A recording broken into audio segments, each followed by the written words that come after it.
Hello and welcome to the first ever Three Ball podcast. My name is ACC Adam. I'm Mid-Major Michael. And I'm Deep Dive David.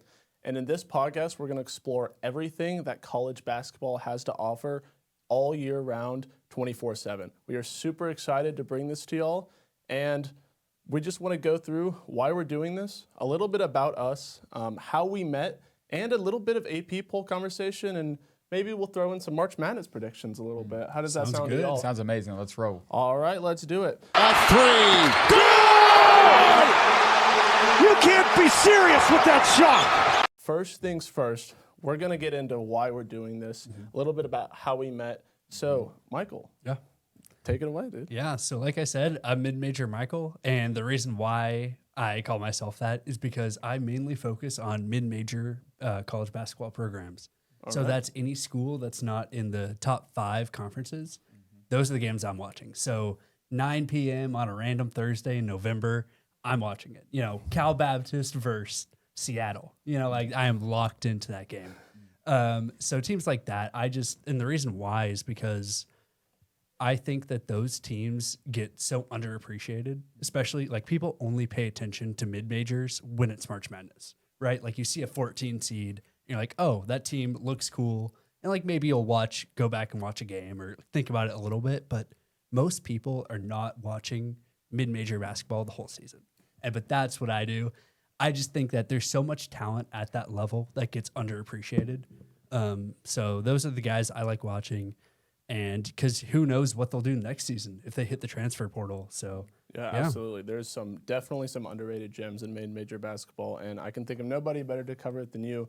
But you love the mid-majors, you love staying up late, so that must mean you love the Mountain West. yeah, you would think so, wouldn't you?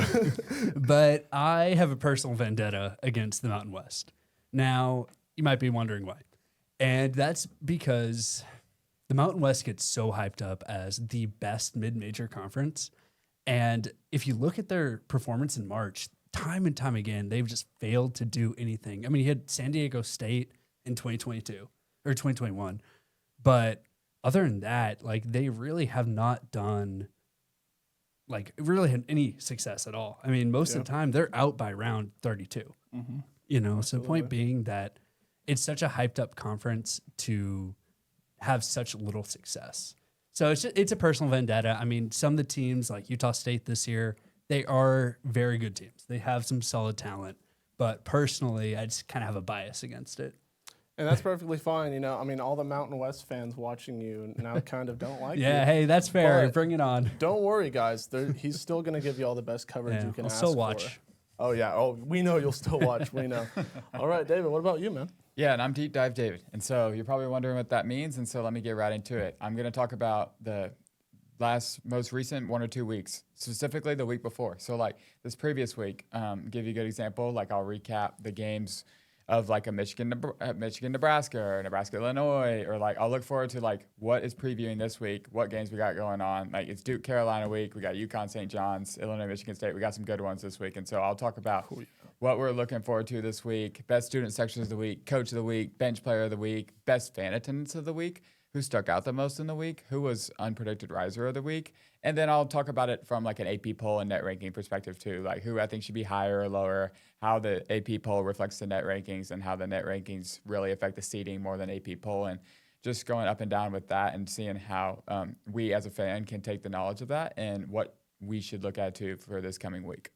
All right, absolutely. And you mentioned some of those crowds and student sections. Who has impressed you the most this past week? So this is a great question, and I'm glad you said this past week because all time I'm in Cameron Crazy's Allen Fieldhouse, great crowds, crowds, right? So we're going to talk about. You can't hate on them. So we're going to talk about this week specifically, and I got to give a shout out to Utah State. Utah State had an amazing crowd against San Diego State, and they won. That's a huge impact on what I look for and what a student section does. And so them wearing doctor gloves, everyone in the crowd, all white doctor gloves, so that their crowd would be louder when clapping for free throws against San Diego State. I mean, there's no one else in America that does that. So I got to give a shout out to Logan, Utah, and Utah State and what they bring to the table. Next one I got to give a shout out is Allen Fieldhouse. I mean, I know I just said it was all time, but this week was all time for them too. I mean, of course, you're going to think Darren Peterson, AJ DeBonsa, BYU, Kansas, right? But no, the Rock Chalk student section holding up the pay heed sign, the Rock Chalk sign, they were there early. They were camping out all week. They were there for College Game Day. They really dove into it. And then I do want to give like a shout out. I know I said winning matters earlier, but Nebraska's crowd was great yesterday. And the way that fan base has really brought it into their program this year is awesome to see. They do it for football. They do it for volleyball. They do it for all these other sports. And to see them really grow, I think Coach Hoiberg's done an amazing job with that program, recruiting students, and winning obviously helps. But they just play style you like to watch. And their crowd was amazing yesterday against Illinois. They didn't get the job done, but their crowd was awesome. So I got to give a shout out to the Nebraska student section. Oh, yeah, I mean, that's one of those teams. I mean, they've literally never won a tournament game before. Never won a tournament game. Some are saying they might have the most pressure to beat a 14 or 15 seed than anyone else. I mean, they are so starved for it. And honestly, everyone in Nebraska, there's nothing else to do. So That's I'm true. super glad that they finally have a team besides the volleyball team that they can support. Amen. Yeah, they almost had it in 2023 until Texas A&M. Okay, say Tominaga, we love you. Yeah, Thank you, he was Wade absolutely Taylor. Incredible. Yeah. Oh my goodness. Well, as I mentioned earlier, I'm ACC Adam, and the reason for that is because I am just an absolute ACC fanatic. I love covering literally everything that can impact the ACC, our non-con, and obviously our conference schedule right now, which thankfully this year is so much more entertaining than last year because, oh my goodness, last year we were just not a good conference, just straight up. So, Adam, you were asking us about questions about our topic. Let me ask you about yours. So, last year, the ACC had 4 teams in the tournament. Okay, they had Duke, Carolina, Clemson, and Louisville. No one made it past the round of 64 except for Duke last year. Give me your selling pitch on why the ACC will be better in March this year. I mean, easiest selling pitch right here, right now. We're not going to get 4 teams in. We're projected, I think, 10 teams. And, I mean, it's teams like SMU that are making the jump. It's teams like California that are making the jump. It's teams like Virginia Tech who are right on that bubble. I mean, Louisville made a jump this year. Obviously, they got knocked out by Creighton last year in the tournament. But Pat Kelsey really has that team ready to go as long as Mikel Brown is healthy.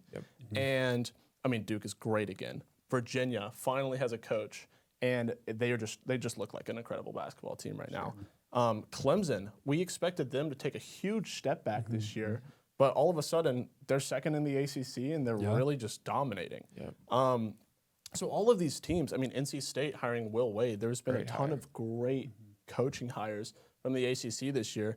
And, I mean, hot take, guys, I don't think that Duke is the best basketball team in the ACC for March Madness. I think that the Virginia Cavaliers have sneak peek to what more we got. potential in March. Wow. I mean, I'm just going to put it out there. Look, Ryan Odom, this is not the Virginia that we're used to. We are used to a Virginia that holds their opponents to maybe 40, 50, 60 points. That is not that team anymore. This team does not win by 5 points. This team wins by 15, and they win by scoring a lot. Yeah. And I mean, they are consistent. They have just 2-headed monsters from Europe. Like Ryan Odom has recruited incredibly well, and we'll get into that a little bit later on when we do our March Madness predictions. I But guess so. I'm just saying, guys. I mean, Duke might be number 1 in the ACC. They might be number 1 in the net, but That's the first hot take on the podcast. look out for Virginia, man. Look out. I'm saying. It's a good preview for the segment we got later coming up. So stay tuned. Absolutely. We are super excited for that. And one thing that we want to dive into right now is just a little bit about us so you can get to know us a little bit more. And I'm going to hand that over to you, David, because you kind of coordinated all of this and how we met and everything. Yeah, for sure. So I'll talk about how we met. And so just a little background. My name's Deep Dive David. I've been at SMU for 5 years now. I've been here since 2021. And I have seen this program from a basketball perspective rise so much. And it's really cool. We all go to SMU. I'm in grad school now. My mid-major Michael's in my program with me, so shout out to him. And then Adam, I've known since undergrad. And so it's really cool because people will ask, well, how'd you meet? Like, how'd you find 2 awesome college basketball friends? Well, I mean, so let me get into that. Michael, one of our first conversations we had in our program was, what do you want to do? And he's like, I want to work in sports. I'm like, great, me too. So what's your favorite sport? He goes, college basketball. I'm like, so is it like, are you saying that because everyone else said college football, or like, are you actually a college basketball fan? He goes, no, my favorite sport is college basketball. I'm like, we are going to be friends. And that is exactly what happened. So Michael, and then I ran it by him. I was like, Michael, I've been wanting to do a podcast forever. We got to get you on it. He's like, I'm down. Let's do it. And so I figured out Michael had a love for mid-major basketball. And I was like, you know, that might make one of us. And so that fandom has definitely grown since knowing Michael, which is really cool. And so he's going to do an awesome job in that segment of the podcast. And then how I met Adam's a little crazier story. We were going to an SMU game, but there was no we. It was just me because literally there was probably 5 of us in the student section at this time. We were playing Western Illinois in a non-con. I go, Adam. I go, you want to go to the game with me tonight? He goes, who are we playing? I go, Western Illinois, thinking, oh man, he's not gonna want to go. And then he walks away. He goes, I think I'll be right back. Let me see what I got tonight. He goes, David, let's go. I'm like, all right, cool. I barely know you, but this is great. So we went, and there were a total of 7 people in the student section that night. And we found one other dude to sit with us. He's like, I've got Western Illinois plus 17.5. And Adam and I don't bet. So we're like, this is crazy. Like, we didn't even know Western Illinois was the school. But hey, shout out to them. Shout out to Bulldogs. We know you're listening. How much money did he have? He had $300 on their plus 17.5. Did it hit? It didn't. He left at halftime. He left at halftime, which meant that our student section total went down from 7. But that's how Adam and I's friendship started, and we've been diehards for SMU basketball. But on this show, he's going to be biased when it comes to ACC, and I'm going to be biased when it comes to the week. So it's going to be good. We do go to SMU, but we're going to keep the show biased for y'all, not without bias for y'all.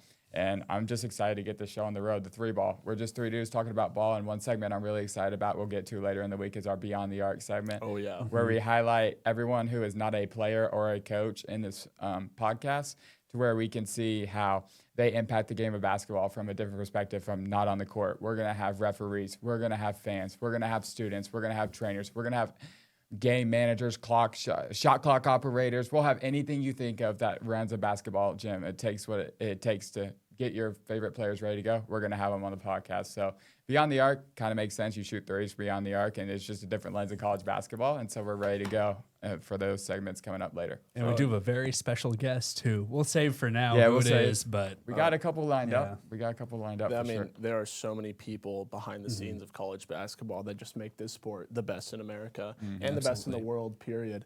And we are super excited to bring all of that coverage to y'all as soon as we get going. And I mean, the first thing that we got to do is, David, I have a little something for you. I'm actually wearing a gift that you bought me. I'm wearing a Western Illinois basketball shirt right now. look at that. So, I think the hoodie might need to, I think we need to just wear the Western Illinois shirt. I mean, the Western Illinois basketball shirt, we might be, 4-19 this year? 1-19 against Division I teams. And 360th in the net? And there are 365 teams. Ah, jeez. I mean, Wow.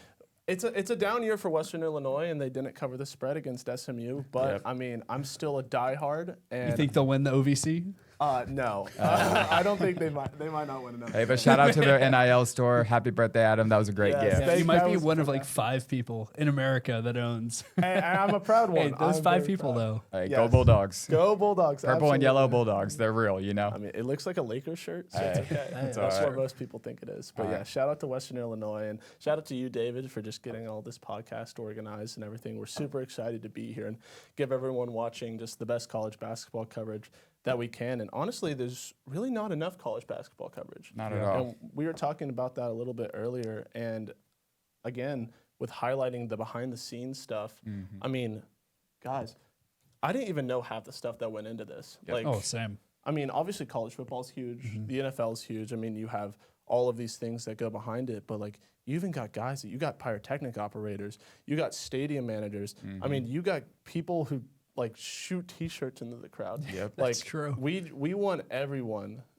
on this podcast that we can to really highlight just how great this sport is. For sure. And starting with how great it is, I think we had some news drop today about the AP poll. Adam, I think we should get into that. Oh, I mean, dude, this AP poll drop is juicy. I'm not gonna lie. It and is. I mean, there's a lot of talking points about it, but the first one I want to talk about, Michael, a little bit. Miami, Ohio at 23. Yeah, they're on there still. And, you know, I mean, they're undefeated. So a lot of people will make the argument that they deserve to be there because, you know, you can only beat who you play. Right. And that's totally true. But, you know, as someone that's watched a lot of mid-major basketball, I have watched a lot of Miami, Ohio. And they're a good team. Don't get me wrong. They're a very talented team, and they deserve all the praise that they're getting. However, do I think they're a top 23 team in the nation? No, I don't. I mean, yeah. I don't. And obviously, the AP poll is not indicative of who are the top 25 teams. But when most people see a top 25 poll, they're going to think, oh, these must be the top teams in the whole nation, right? Absolutely. So I think it's a little bit of a, I don't know, just like a disservice to the like expectations for Miami, Ohio, honestly, like going into March, if they stay undefeated, which is completely possible because I think regular season, they only have quad 3 and quad 4 games left. And the only possible quad 1 game would be against Akron in the conference championship. Right. Which, I mean, we'll see if that happens. But the point being that if they do end up going undefeated all the way through, there's going to be so much attention, so much hype for a team that's good. But again, I think that a big part of upsets and big part of mid-major upsets especially are these kind of underdogs that no one thinks about and that are underestimated. So, I mean, hey, if they keep going this way and do end up pulling off a win, that's great. But the fact that they're ranked with Louisville, Tennessee, St. John's, Arkansas, above Texas A&M, where I went for my undergrad, it's just like, I think it's cool that they're ranked, but I don't think they're a top 25 team in the nation. So, And the net absolutely agrees with you there. I mean, look, So I'm does looking at it KenPom. right now. They're number 53. They're right in front of TCU, who just lost to Colorado Boulder. And so we're going to talk about like another mid-major team in St. Louis. So I love St. you Louis. want to talk about the difference of why you like Yeah. St. Louis and are more high on them and their ceiling? Absolutely. I mean, this St. Louis team is, first of all, the A10 conference needs a huge shout out because the past few seasons, it's really been lacking. The A10 in the early 2010s was a dominant conference with 5-6 bids every single year to March Madness. And it's seen a huge drop off since then. However, this year we've seen a resurgence with a team like St. Louis. And they have, VCU, George Mason, George Washington, these teams that are now have so much high level mid-major talent. And St. Louis so far has just, blown by. They haven't faced George Mason yet, but, they're a team that has just, they play a very fast pace, which is sometimes a little bit detrimental to mid-majors, but they've had such a strong defense this year. And just overall, I mean, if you look on KenPom right now, it says that they are the number 1 for effective field goal percentage in both offense and defense. So meaning that they've had the most efficient defense against the teams they've played on both sides of the ball, which is just unbelievable to be able to be that strong statistically on both sides. And that's just so rare. And obviously their only loss is against Stanford by 1 point on a neutral court. We're going to put a clip of that loss because it shouldn't have even They shouldn't have even lost that game. So Corey does. He missed it. Rohosi with 4.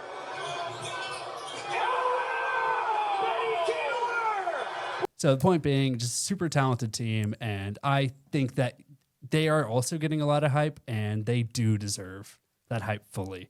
I think super talented. I mean, and the net agrees with you. They're number 16. You can even argue that number 19 is a little bit disrespectful. Yeah. So, absolutely. I mean, I think that St. Louis, it's one of those teams, yet again, they're a great story.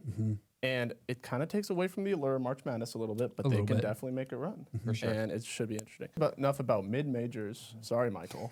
That's okay. But David, who do you think really deserves to be ranked where they are, and who do you think is a little bit overranked? So Monday is the day of the AP poll, and so we all know that. And AP poll is like huge in football, right? Associated Press, big company, like, right? But the net ranking is kind of more important when it comes to selection and seeding. But let's take a look at the AP poll today, right? We got Arizona 1, Michigan 2, Connecticut 3, Duke 4, Illinois 5. It goes on and on and on. I'm not going to go to all the teams, but I will say this. The noticeable jump is Michigan. Michigan went up to 2. Michigan for as dominant they've been all year, they have somehow never been number 1, which is astonishing to me when they beat teams on Thanksgiving week by an average of 35 points. But, shout out, the voters were right. Arizona's been undefeated. So Arizona's got a whale of a February coming up in the Big 12, and so we'll see how they do. Thankfully, some of their games are at home, but Michigan is the big riser, jumping Connecticut. I mean, but it's worth it. They just beat Nebraska for their first loss, and they went into East Lansing and won. That's 2 big wins. Huge win. Duke is up at number 1 in the net, so that's a very big discrepancy between net and AP poll. They're number 4 in the AP poll, and I saw this on Lenardi, who's the GOAT. And I saw his on his ESPN bracketology today. There is a very large gap between the 4-1 seeds and the 2 line, and I tend to agree. I think the fall off between Duke and an Illinois, I think Illinois is closer to a 3 seed than they are a 1 seed, to be honest with you. I think the 4 teams that have set themselves apart, barring something crazy in February and March, are Arizona, Michigan, Connecticut, and Duke. And they, rightfully so, they have 0 or 1 losses. That's a huge deal. Everyone else besides Gonzaga in that in that world. Gonzaga only has one loss, and it was by 40 to Michigan. So Gonzaga is a national title contender. However, I do think it is right to have Illinois above them with 3 losses. We talked about earlier strength of schedule, who you've played. However, Illinois, just a couple quick facts about them, KenPom related. They have since KenPom was invented in around 2003, they have the #1 offense ever rated in KenPom. And I mean, their depth is ridiculous. insane. That is crazy. Like Stojakovic was the best player on Cal by far last year, and he's barely getting touches. But like they said it best in the broadcast yesterday against Nebraska, he doesn't have to worry about getting the ball back at Illinois. They pass the ball so well, they move the ball so well. Wagler is going to get you your 25, but he's also going to get 8 assists, get both the Vicic twins involved, and so it's just really good how they serve the ball. Brad Underwood's done a fabulous job with them. But I think the key thing about the AP poll is you look 1 through 25. I mean, any one of these teams could at least make the Sweet 16. Like the depth of the AP definitely. poll this year, I mean, NIL helps. There's a spread outness of the AP poll that I think is going to translate into March Madness, and I think that's going to be great coming up, and we'll talk about that in a little bit. But like, I Tennessee's 25. I wouldn't be surprised if Tennessee's in the Elite 8 or the Sweet 16. Like they have great coach in Rick Barnes. They got depth. They got veteran guards. Nate Amend's a great freshman, and so I wouldn't be surprised. Louisville's. You can make the argument they're the second best team in the ACC, and they're at 24. So, just going into that a little bit, I think the net is more important than the AP poll. However, you can see the depth of the talent in college basketball. Like A&M's not ranked; they're second in the SEC. So There's a lot of talent. there's a lot of depth and talent in the AP poll and college basketball this year. I think that's going to make March very fun. Oh, March is going to be absolutely be so insane. special this year. So speaking hope of so. March, Adam, Oh, yeah. I mean, yeah, just a little bit of a segue. I mean, we're going to go through a couple conferences. We're going to pick the team that we like the most right now, and we're going to pick the team that we think is going to be best in March. So, Michael, we'll start with you. What conferences have you picked out? Yeah, I got the A10 and the SEC. All righty. So what is the best team from the A10 you think right now? Yeah, so I talked a little bit about it with the AP poll, but I mean, I have to say St. Louis right Yeah. now. I have to put them on top of the conference. You know, I love a lot of teams in that conference. I would put St. Louis as the best right now. Okay. Yeah, that's very fair. But then if we're going to talk about who I think could go furthest in March, that's where I think my personal favorite team in the A10, George Mason, could really make a splash in March. Okay. Now, this is a team that's led by Corey Mincy, a transfer from Presbyterian that came in this year, who's been one of the best mid-major transfers this whole season, and Riley Allenspach. And both those guys are guys I personally think are high major talents.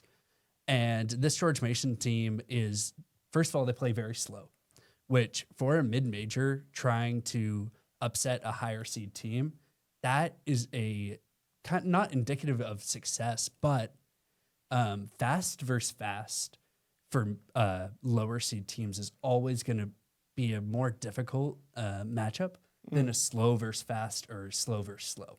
Because fast versus fast, you're having so many possessions that those better teams are going to show up more, right? Like there's not as much variation in those games. But where you have a team that can really slow down a fast team, that can impact a better team to be worse and for those open up like a lane for an upset.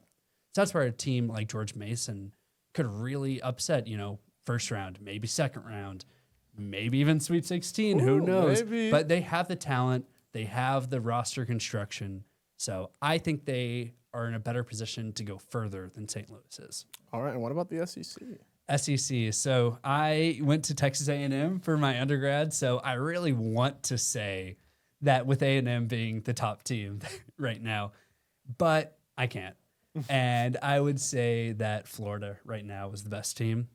I think, they've really improved since the beginning of the season. I was really off of them at first, but they've looked great. They've had a good stretch and, they're really clicking right now. This is a good time to get going.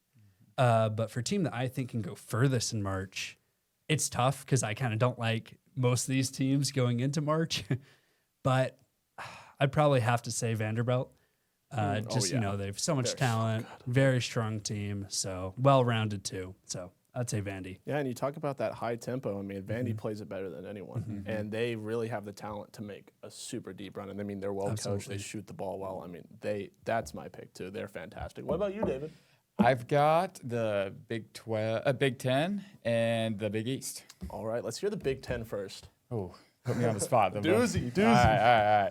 So, like I said earlier, I'm Deep Dive Dave. So, we're going to talk about this week, and this is perfect for me. So, we're going to talk about this week. And I mean, I shouted them out earlier, but I got to go with Illinois. Illinois had a great week. They just had an amazing win at Nebraska, and they could just spread the ball out so well. And they're so deep, talented, well coached. Brad Underwood is a great coach. SFA won the tournament there. Oklahoma State did a great job, and now he's at Illinois. It's a very different style than what he's used to play. And you can almost make it the case they're almost like a European team. They spread the ball out so well. They have people who have played overseas, and so they're bringing a new element into college basketball, which I really love. And then Wagler's burst on the scene. I love it. He's been so great. good. And so for someone who is under recruited, it's really cool to see how.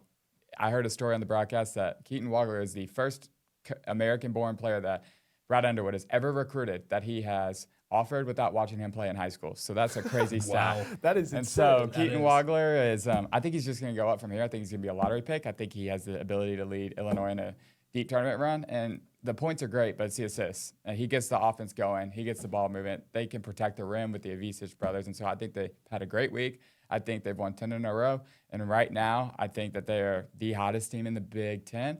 However, I said this before the year, and so this is kind of a good prediction, but I had Michigan in my Final Four. I'm sticking with it.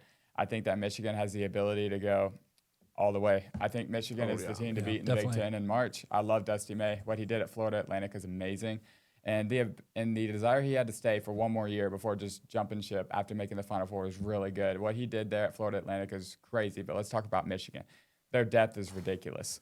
I mean, their bench power. They got L.J. Kaysen, McKinney, and who's a true freshman, and he's playing significant minutes down the stretch against Nebraska. And they've got Adai Mara is a great transfer from UCLA, protects the rim super well, catch lobs. He can even spread the floor a little bit. Not like a Will Cheddar type, but, he can spread the floor a little bit. And so I think it's just really cool to see the depth they have. And I want to give one major shout out. Michigan is Elliot Cadeau. Elliot Cadeau has totally transformed his game. He gets all the people in the right spots, and he has the ability to shoot threes now, which he did not at North Carolina. So I'm going to give a shout out to It's a game changer. their shooting coach at Michigan, because Elliot Cadeau's made a three in every game this year, and they literally would sag off him at Carolina, daring him to shoot. So shout out to Elliot Cadeau, shout out to their coaching staff, Dusty May, you're awesome. Yeah, I mean, Dusty May, he's incredible. The one season that SMU was in the AAC and we had to play them, we didn't win a single game, and they were still ranked then. Elijah Martin was still there, so that Elijah Martin, man, just incredible players. And then Vlad Golden going from FAU to Michigan, following Dusty May. I mean, yeah, Michigan really has the tools just to compete overall, and I think that, they're the team to beat. Oh, for sure. I think so, too. They are just, Definitely. when you beat Gonzaga by 30 points, you beat Gonzaga by 30 points. It is absolutely incredible.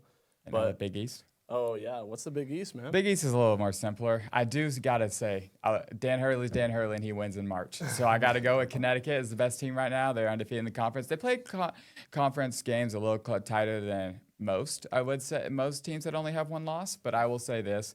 I think Dan Hurley loves the Big East. Is trying to get a couple more teams into March is my theory, and so I think he's trying to help their net ranking out a little bit, So, but I will say you got to go with the 11-0 team. I do respect what St. John's is doing. I think Rick Pitino's a heck of a coach, and since they've inserted Dylan Mitchell in the starting lineup, it's been a game changer for them. I just think lack of shooting for them is going to be a huge issue when it comes to the tournament. They're elite defensively, but we'll see, because they play each other this weekend. So that'll be a great game this weekend at the Garden. So that'd be great. And Connecticut, but I got to go with Connecticut. They're 11-0.